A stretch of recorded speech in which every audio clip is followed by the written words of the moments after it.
यानी उसको मौलवी बनाना चाहते हैं, अब्दुल्ला पर की ओर देश को ले जाना चाहते हैं। ये नहीं चल सकता। ये कौन सी बात हो गई कि भोजपुरी में न बोले, अवधी में न बोले, इसका विरोध खंडी में न बोले और उर्दू क्या वकालत कर रहे हैं। एक बड़ी विचित्र बात है। इतना दोहरा हो चुका है कि अपने बच्चों को भेजेंगे इंग्लिश पब्लिक स्कूल में।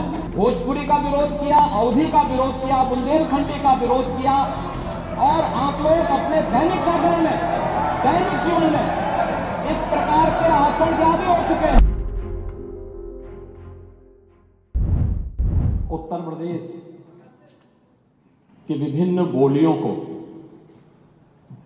भोजपुरी, अवधी, ब्रज और बुंदेलखंडी को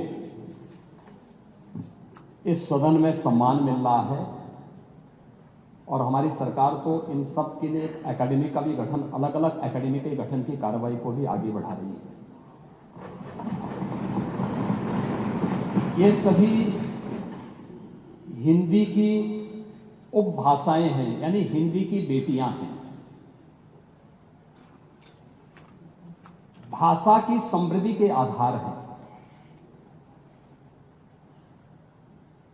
और हमें इसका स्वागत करना चाहिए। ये सदन साहित्य केवल विशुद्ध साहित्यिक और व्याकरण से के विद्वानों की नहीं है, आम जन का प्रतिनिधित्व करने वाले माननीय सदस्य समाज के विभिन्न तबके से आए हैं। अंतिम पायदान पर बैठे हुए व्यक्ति की आवाज को भी इस सदन में मुखरता मिले,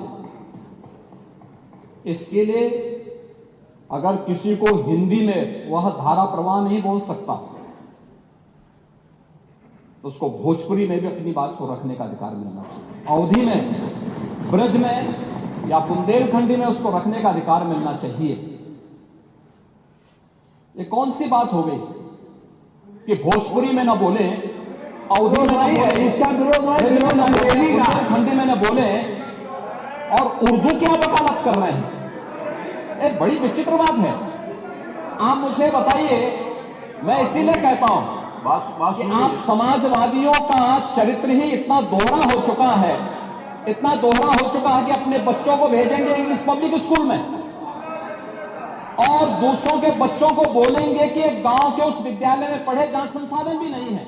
ये दोहरा आचरण और जाकी रही भावना जैसी, प्रभु मूर्ति देखी दिल जैसी, यह तो आचरण आप लोगों का है। इसीलिए आपने कल भी भोजपुरी का विरोध किया, अवधी का विरोध किया, बुंदेलखंडी का विरोध किया, और आप लोग अपने दैनिक जागरण में, दैनिक जीवन में इस प्रकार के आचरण के आदी हो चुके हैं। और इसलिए अध्यक्ष जी, इसका अभिनंदन हम लोग करते हैं, और इन बोलियों को सम्मान मिलना चाहिए। इनके संरक्षण के लिए ही हमारी सरकार भोजपुरी एकेडमी का गठन कर रही है, अवधी एकेडमी का गठन कर रही है संत तुलसीदास जी के नाम पर। इसी के आधार पर ब्रज भाषा इतनी समृद्ध भाषा है। सूरदास जी ने अपनी सभी रचनाएं उसी भाषा में दी हैं। संत तुलसीदास जी ने अपनी कालजयी रचना रामचरितमानस, जो इस सदन में ही नहीं, उत्तर भारत के अंदर और भारत से प्रवासी हुए जितने भी ऐसे लोग हैं जो मॉरिशस में या दुनिया की फिजी में या दुनिया के किसी देश में गए, उनके संकट काल में रामचरितमानस ही तुलसीदास जी का अवधी भाषा में रचा गया रामचरितमानस ही उनका सहारा बना था। और आज जब उसको सम्मान मिल रहा है तो आप उसका विरोध कर रहे हैं। बड़ी विचित्र सी स्थिति है। आप हर अच्छे कार्य का समाज, आज के यही ढोंग है आप लोगों का, यही ढोंग है। हर अच्छे कार्य का आप विरोध करेंगे, हर अच्छे कार्य का आप विरोध करेंगे। हर अच्छा कार्य जो प्रदेश के हित में है, देश के हित में है, आप उसका विरोध करेंगे। और मुझे लगता है इस प्रकार के विरोध की निंदा होनी चाहिए, और हम इसका समर्थन करते हैं जो उत्तर प्रदेश की बोलियों को सम्मान मिल रहा है। मैं आपका धन्यवाद करूंगा, विधानसभा सचिवालय को इस बात के लिए धन्यवाद दूंगा। कल हम लोगों ने यहाँ पे इसका शुभारंभ किया, समाजवादी पार्टी ने उसका विरोध किया, और मुझे लगता है कि प्रोसेसिंग का हिस्सा होना चाहिए।